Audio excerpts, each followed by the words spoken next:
pas monter sur la Lune en empilant des chaises.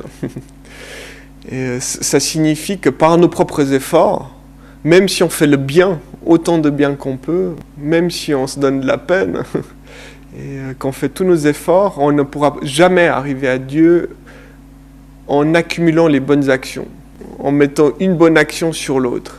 Avec Dieu, c'est pas la balance, c'est pas cette idée qu'on met les bonnes actions d'un côté et on espère que ça équilibrera les mauvaises.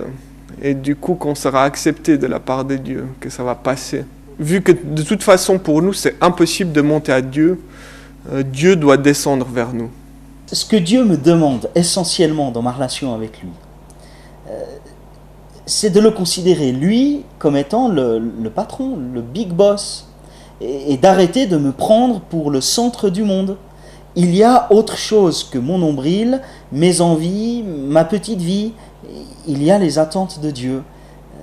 Et les attentes de Dieu, c'est cette marche humble avec lui, c'est de reconnaître que j'y peux pas grand-chose par moi-même, sinon rien, que je mérite rien, sinon sa condamnation, et que je peux m'attendre à son salut. Dieu n'a pas besoin qu'on vienne vers lui avec des choses qu'on sait faire, ou de lui prouver quelque chose. On ne peut rien prouver à Dieu. Dieu, ce qu'il attend, c'est que nous venions à lui dans une attitude où nous voulons recevoir de lui, et aussi dans une attitude de repentance. Dieu, il veut que nous reconnaissions que nous sommes pécheurs et que nous avons besoin de lui.